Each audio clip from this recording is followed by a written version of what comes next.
wabarakatuh. Kami dari kelompok 6 mata kuliah bioteknologi akan mempresentasikan hasil diskusi kami tentang kultur jaringan hewan. Sebelum presentasi dimulai, alangkah lebih baiknya kita berdoa terlebih dahulu. Berdoa mulai. Selesai. Kelompok 6 terdiri dari 4 orang, yaitu Putri Wahyu Utami, Fatihatu Sofiana, Uswatun Hasanah, dan Dwi Ayu Rahmawati. Yang pertama, ada pengertian kultur jaringan hewan. Kultur jaringan hewan itu merupakan suatu metode yang digunakan untuk memperbanyak sel dalam kondisi in vitro yang akan berkembang menjadi individu baru yang sama dengan induknya. Nah, jadi kultur jaringan hewan ini merupakan metode buatan. Kenapa bisa dikatakan buatan? Karena metode ini dilakukan di luar tubuh individu yang bersangkutan dan dilakukannya secara in vitro, yaitu diletakkan di sebuah media yang transparan, biasanya cawan Petri yang terbuat dari kaca. Nah, biasanya yang dipakai itu adalah sel hewan atau jaringan hewan yang sifatnya totipotensi, yaitu yang bisa membelah atau yang bisa tumbuh menjadi individu baru sama seperti induknya. Baik, di sini saya akan melanjutkan mengenai materi kultur jaringan pada hewan. Sebelumnya juga sudah dijelaskan ya bahwa di kultur jaringan hewan itu yang diambil adalah sel hewan. Mengenai teknik kultur jaringan hewan, teknik kultur jaringan hewan itu dilakukan secara in vitro. Sama halnya dengan kultur jaringan pada tumbuhan. Sel-sel hewan yang ditumbuhkan itu dapat diambil dari jaringan hewan, baik itu dilakukan secara enzimatis maupun secara mekanis, dan nantinya akan disuspensikan atau diisolasi dalam media kultur. Yang selanjutnya mengenai nutrisi-nutrisi yang terkandung dalam medium penumbuh. Yang pertama ada MEM. Nah, MEM itu kepanjangan dari minimum essential medium atau media dasarnya, nutrisi dasarnya, yang mengandung asam amino esensial dan juga vitamin dari kelompok vitamin B. Yang kedua ada FBS. FBS itu kepanjangan dari Vital Bovine Serum. Nah, di FBS itu fungsinya untuk merangsang pertumbuhan dalam jumlah yang besar. Di FBS juga menjadi faktor yang memengaruhi kondisi lingkungan sel dalam kultur sel. FBS itu serum ini mengandung hormon, protein, vitamin, glukosa, dan juga garam-garam mineral. Yang ketiga ada antibiotik.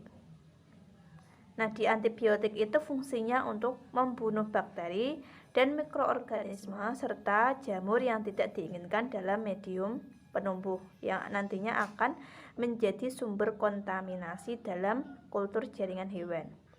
Contohnya antibiotik penicillin, streptomycin. Oke, yang selanjutnya mengenai cara kultur jaringan hewan itu harus memperhatikan yang pertama, dilakukan pada suatu ukuran yang kecil untuk meminimalkan kemungkinan terjadinya kontaminasi. Terus yang kedua harus steril, baik itu lingkungan di dalam media maupun di luar medium seperti udara, manusia, dan juga kondisi laboratoriumnya. Semuanya harus steril. Manusia harus memakai sarung tangan, udaranya juga harus disterilkan, dan kondisi laboratoriumnya juga harus steril.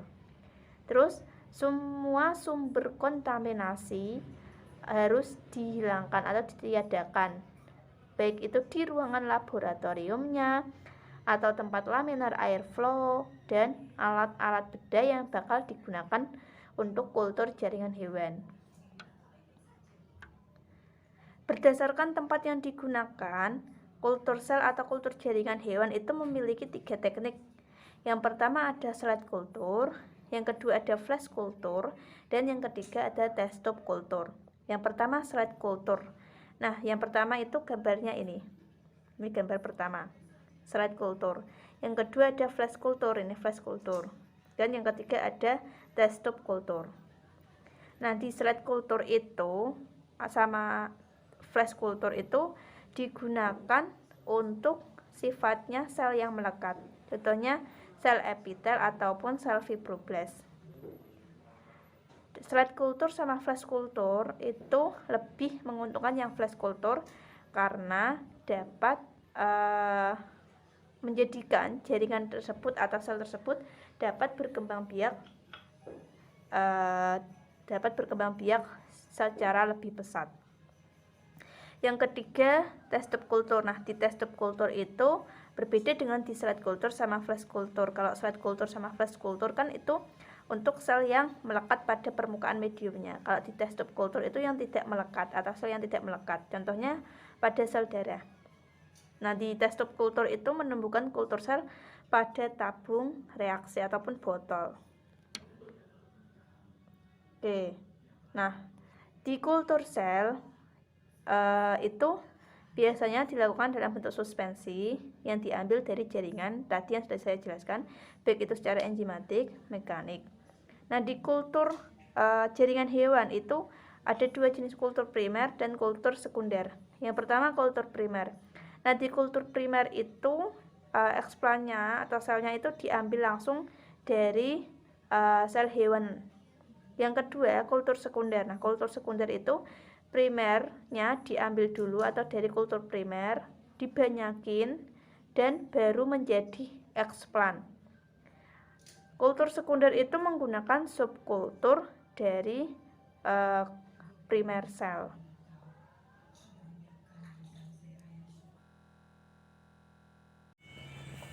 Assalamualaikum warahmatullahi wabarakatuh. Di sini saya akan menjelaskan tentang prinsip dasar kultur jaringan. Nah, yang harus diperhatikan itu ada 3, yaitu medium harus steril dan aseptik. Kemudian temperaturnya harus dijaga.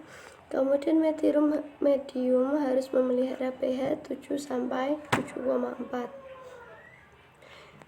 Yang pertama, medium harus steril. Nah, di dalam lingkungan, dalam media dan di dalam seperti media dan di luar itu seperti udara, manusia, kondisi laboratorium, kultur itu harus dijaga kebersihannya. Nah, meskipun di dalam ruangan kultur itu atau ruang laboratorium itu sudah memiliki petugas kebersihan, tapi kita sebagai pengguna itu harus bertanggung jawab dan memperhatikan kebersihan yang ada di ruang kultur. Kemudian untuk memanipulasi medium kultur dan sel itu menggunakan atau dilakukan di laminar airflow cabin atau HOTS guna untuk mengalirkan udara yang telah difilter ke tempat kerja. Kemudian filter yang digunakan itu harus high effectivity particle filter atau HEPAS. Nah, itu dapat menyaring berbagai partikel dari udara dengan diameter 0,03 mm. Dengan demikian, hampir semua bakteri, spora, jamur, sebagainya itu yang normal terdapat di udara itu tersaring. Terus ada berbagai model tipe kabin yang tersedia saat ini itu dengan variasi ukuran dan dilengkapi vertikal atau horizontal airflow. Kemudian cairan atau selain medium kultur itu yang akan disterilisasikan itu disimpan dalam botol gelas. Nah, pada saat disterilisasikan, tutup botol itu dilonggarkan dan dibungkus dengan aluminium foil. Nah, pada saat pengangkatan botol dari autoclave, tutup segera dikencangkan untuk menjaga sterilisasi isinya. Kemudian benda-benda yang akan disterilisasikan itu dapat dibungkus dengan aluminium foil, kasa, kertas payung, atau kantong neon sebagai autoclave. Kemudian pipet kaca itu harus disumbat secara individual dengan kapas pada ujung belakangnya yang biasanya disterilisasikan dalam satu kontainer metal. Nah, selanjutnya itu ada temperatur. Nah, sel yang berasal dari hewan itu perlu disimpan pada suhu 37 derajat Celcius pada inkubator supaya itu dapat tumbuh secara optimal. Nah, inkubator itu fungsinya untuk apa? Yaitu untuk menyediakan temperatur konstan atau dapat mendistribusi secara merata. Nah, untuk itu kebanyakan inkubator itu dilengkapi dengan temperatur kontrol, yaitu alat yang digunakan untuk mengontrol inkubator tersebut. Kemudian selanjutnya itu medium harus memelihara pH 7 sampai 7,4. Nah, produksi antibodi monoklonal sel hibridoma memerlukan bikarbonat sebagai ion buffer. Nah, kultur dan mediumnya itu harus mendapatkan CO2 untuk menjaga kelembapan inkubator. Kemudian untuk memproduksi antibodi monoklonal sebagai dihibridoma melakukan bikarbonat sebagai ion buffer. Itu untuk apa? Untuk membantu pertahanan pH pada medium kultur. Nah, agar sistem buffer itu dapat bekerja, maka kultur dan medium itu harus mendapatkan CO2. Dengan demikian, itu diperlukan apa? Diperlukan inkubator yang dapat mempertahankan kadar CO2 5% di dalam udara. Kemudian CO2 itu disuplai dari gas CO2 yang dihubungkan dengan CO2 sensor di dalam inkubator. Nah, ruangan di dalam inkubator itu harus dijaga kelembapannya. Dengan apa? Yaitu dengan cara menempatkan nampan yang diisi aqueous steril itu supaya tidak terjadi kekeringan. Supaya itu dapat tumbuh secara optimal. Nah, inkubator itu fungsinya untuk apa? Yaitu untuk menyediakan temperatur konstan atau dapat mendistribusi secara merata. Nah, untuk itu kebanyakan inkubator itu dilengkapi dengan temperatur kontrol, yaitu alat yang digunakan untuk mengontrol inkubator tersebut. Kemudian selanjutnya itu medium harus memelihara pH 7 sampai 7,4. Nah, produksi antibodi monoklonal sel hibridoma memerlukan bikarbonat sebagai ion buffer. Nah, kultur dan mediumnya itu harus mendapatkan CO2 untuk menjaga kelembapan inkubator. Kemudian untuk memproduksi antibodi monoklonal sebagai dihibridoma melakukan bikarbonat sebagai ion buffer. Itu untuk apa? Untuk membantu pertahanan pH pada medium kultur. Nah, agar sistem buffer itu dapat bekerja, maka kultur dan medium itu harus mendapatkan CO2. Dengan demikian, itu diperlukan apa? Diperlukan inkubator yang dapat mempertahankan kadar CO2 5% di dalam udara. Kemudian CO2 itu disuplai dari gas CO2 yang dihubungkan dengan CO2 sensor di dalam inkubator. Nah, ruangan di dalam inkubator itu harus dijaga kelembapannya. Dengan apa? Yaitu dengan cara menempatkan nampan yang diisi aqueous steril itu supaya tidak terjadi kekeringan. Selanjutnya saya Dwi Ayu Rahmawati yang 20 akan menjelaskan mengenai contoh produk yang dihasilkan dari kultur jaringan hewan. Yang pertama ada hormon eritropoietin atau biasa disingkat hormon EPO. Hormon EPO ini biasanya itu diproduksi oleh ginjal manusia dan berperan dalam stimulasi pembentukan eritrosit. Eritrosit atau sel darah merah itu kan memiliki umur rata-rata 4 bulan ya. Lalu eritrosit itu juga dapat menggandakan dirinya sendiri, dibutuhkan adanya hormon. Nah, hormon EPO ini membantu menstimulasi pembentukan eritrosit.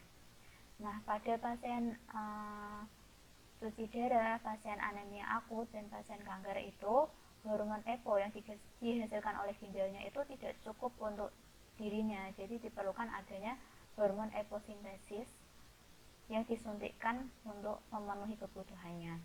Nah, hormon sintesis ini dikultur dari sel ovarium Chinese hamster atau sel lain Chinese hamster ovary, atau untuk selanjutnya kita singkat saja dengan CHO sel.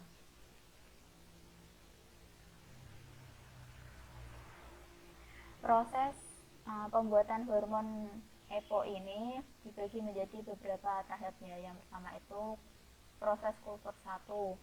Nah, proses kultur 1 ini bertujuan untuk memperluas populasi sel CHO. Lalu selanjutnya ada kultur 2. Kultur 2 ini juga sama, bertujuan untuk memperluas populasi sel CHO. Untuk yang ketiga, kultur utama. Nah, kultur utama ini bertujuan untuk membuat sel CHO itu mengekspresikan EPO. Nah, dan yang terakhir itu ada pengambilan hasil.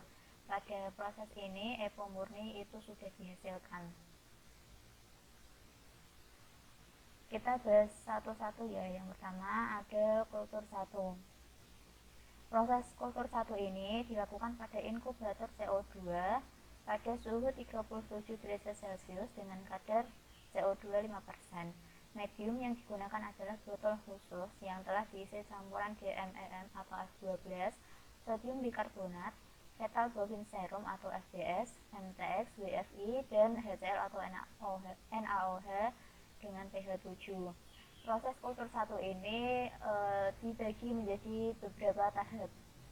Yang pertama 8 ml WCB atau working cell bank, nantinya itu akan menjadi 16 T-flux, lalu 16 T-flux itu nanti akan menjadi 80 T-flux dan akhirnya menjadi 480 T-flux.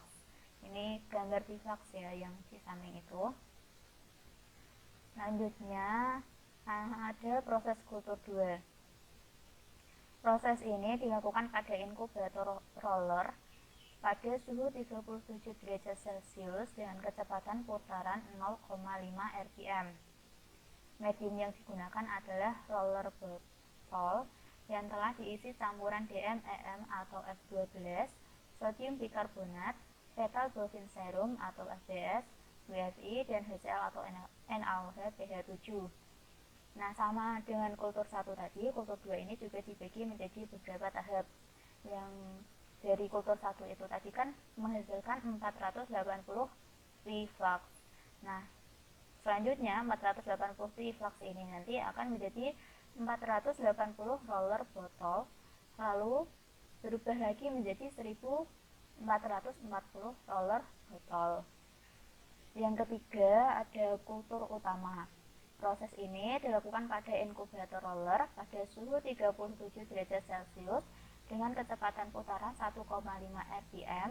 Medium yang digunakan adalah roller botol yang telah diisi campuran EXO, sodium bikarbonat, WFI, dan HCl atau NaOH pH 7. Nah, ini yang di tengah itu merupakan roller botol yang digunakan pada kultur 2 dan kultur utama. Selanjutnya, yang tahap terakhir itu ada pengambilan hasil atau harvest. Nah, EPO yang dihasilkan oleh sel CHO tadi itu akan diambil dan roller botolnya itu akan diisi kembali dengan medium baru yang sama dengan tadi ya waktu proses kultur utama. Lalu diinkubasi selama 22 sampai 26 jam. Proses ini itu dilakukan berulang selama 6 hari berturut-turut. Setelah itu zat EPO yang sudah diambil tadi ya itu akan menuju proses purifikasi untuk menghasilkan EPO murni. Nah, di contoh yang kedua ada daging sintesis. Daging sintesis dihasilkan dari teknik in vitro yang diambil dari sel punca atau sel induk, biasa kita sebut dengan stem cell.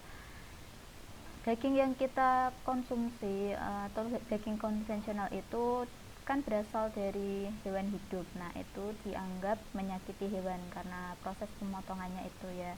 Terus juga dianggap daging konvensional itu dianggap menimbulkan banyak penyakit seperti jantung koroner, darah tinggi, kolesterol, dan stroke. Jadi muncullah daging sintesis ini. Nah, daging sintesis ini diklaim sebagai daging yang sehat.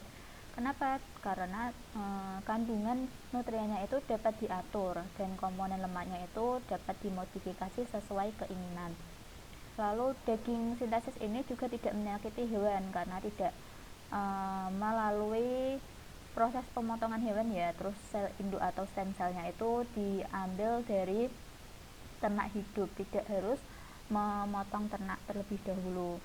Lalu yang selanjutnya, daging sintesis ini juga dianggap lebih ramah lingkungan karena produksinya itu dilakukan dalam bioreaktor yang sedikit menghasilkan gas metan sehingga tidak mencemari lingkungan. Selanjutnya ada proses pembuatan daging sintesis. Yang pertama itu ada prekultur atau ekstraksi. Nah, pada tahap ini stem cell itu dipanen dengan cara biopsi, lalu diisolasi dan dipisahkan secara mekanik. Setelah itu stem cell itu ditransfer ke media untuk di cloning.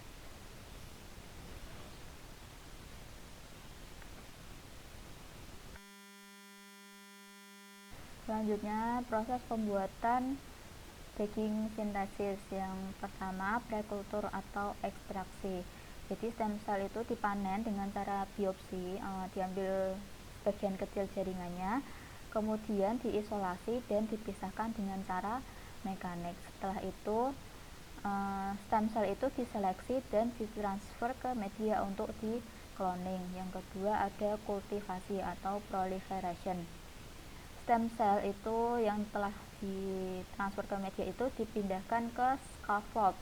Scaffold ini harus bersifat biodegradable dan edible. Jadi scaffold ini harus memiliki sifat dapat diuraikan dan edible, dapat dimakan. Kan nanti itu daging sintesis dimakan oleh manusia. Jadi mediumnya juga harus bersifat edible. Selanjutnya stem cell itu akan mengalami proses kultivasi dan proliferation. Jadi setelah dipindahkan itu stem cell akan tumbuh dan melipat gandakan diri. Yang ketiga ada proses diferensiasi. Scaffold yang telah ditumbuhi stem cell itu yang tadi itu ditempatkan dalam bioreaktor dan dibiakkan pada media pertumbuhan yang mengandung asam amino dan karbohidrat. Nah, proses diferensiasi ini meliputi pertumbuhan dari stem cell menjadi mioblast, lalu menjadi miotubes, dan akhirnya menjadi miofibril. Yang terakhir, pembentukan daging sintesis. Sel yang telah mengalami diferensiasi tadi yang menjadi mioblast, miotubes, dan akhirnya menjadi miofibril tadi itu ditempatkan pada wadah vakum atau cetakan bundar begitu ya, yang seperti cetakan daging burger itu. Lalu sel itu akan tumbuh menjadi ribuan muscle fibers atau serabut otot untuk memproduksi daging sintesis. Lalu jadilah daging sintesis yang bentuknya itu seperti daging burger itu tadi ya. Nah, ini ada tahap-tahapannya. Yang tadi pertama itu sel itu diambil dari secara biopsi sebagian kecil jaringannya, terus dikultivasi, lalu disiapkan media tumbuhnya. Media tumbuhnya tadi adalah scaffold yang memiliki sifat biodegradable dan edible. Lalu yang ketiga itu yang tengah, sel itu ditumbuhkan pada scaffold lalu ditaruh di bioreaktor yang tahap keempat itu. Terus pada tahap kelima itu kan ada cetakannya bundar itu kan, bundar seperti daging yang biasa kita temukan pada burger. Nah, itu dibuat cetakan dagingnya. Lalu yang keenam, jadilah daging sintesis yang dapat diolah lebih lanjut gitu. Begitu.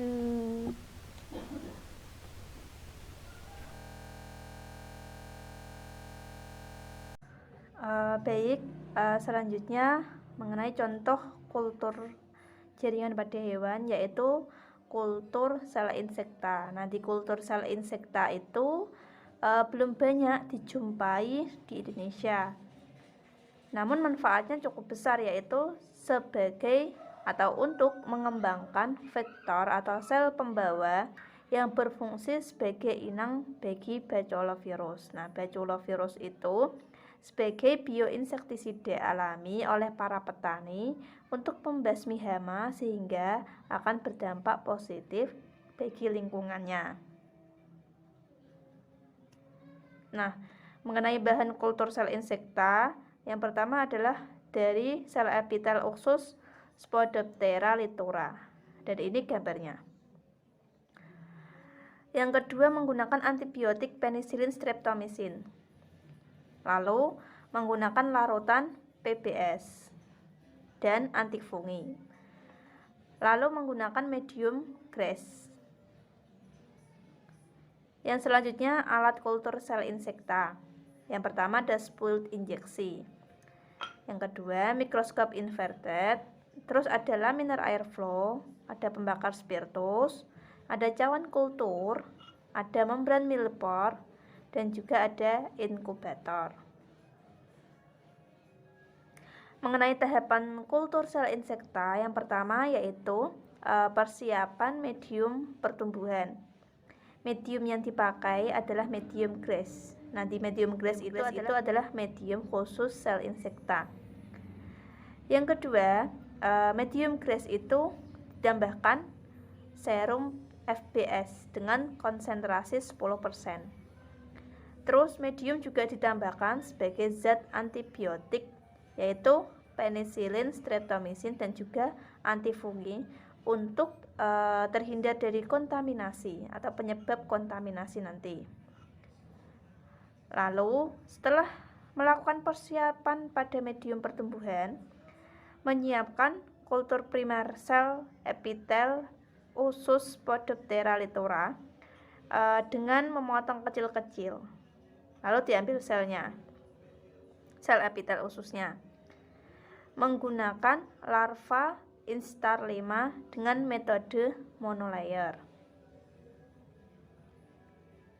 Setelah di kultur primer, selanjutnya akan di subkultur. Nah, di subkultur itu mengambil dari kultur primer epitel usus larva Spodoptera litura yang sudah menunjukkan monolayer. Monolayer itu artinya apa? Kultur yang tumbuh itu membentuk lembaran pada permukaan dari tempat kultur. Nah, setelah diambil dan tidak terjadi kontaminasi, akan dijadikan sebagai bahan subkultur. Yang kedua, ketika mediumnya masih ada pada cawan, terlebih dahulu medianya dibuang dengan cara disedot menggunakan pipet steril.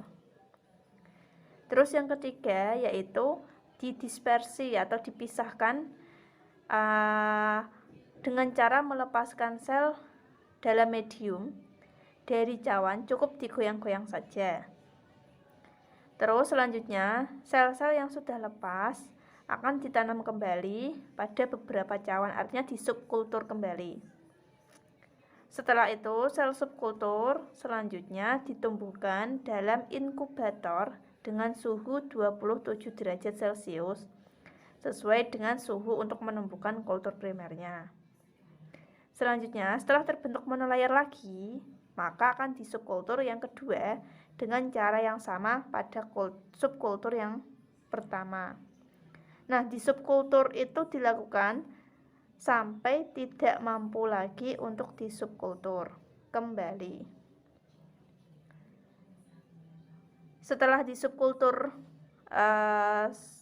beberapa subkultur, selanjutnya diinkubasi dan dilakukan pengamatan sel dalam kultur, yaitu sel-sel dalam cawan kultur dan medium pertumbuhan diinkubasi dalam inkubator dengan suhu 27 derajat Celcius. Dan setiap hari selnya itu diamati di bawah mikroskop untuk melihat apakah sudah terjadi pembelahan sel. Ketika sudah terjadi pembelahan sel, selnya diambil dan siap untuk diinfeksikan atau menjadi sel inang bagi baculovirus. Apa sih manfaat kultur jaringan hewan? Manfaatnya itu ada banyak sekali. Yang pertama ada sebagai metode untuk preservasi keanekaragaman spesies tertentu atau dapat juga dipakai dalam tahapan pengembangan obat. Yang kedua, untuk menganalisis kromosom dan mengetahui kelainan genetik dari janin dalam kandungan. Yang ketiga, untuk mengetahui efek toksik dari suatu kandungan obat. Yang keempat, memproduksi virus sebagai pembuatan vaksin. Yang kelima, untuk memproduksi antibodi monoklonal. Sekian dan terima kasih. Apabila ada salah-salah kata, kami mohon maaf. Selanjutnya ada sesi tanya jawab. Wassalamualaikum warahmatullahi wabarakatuh.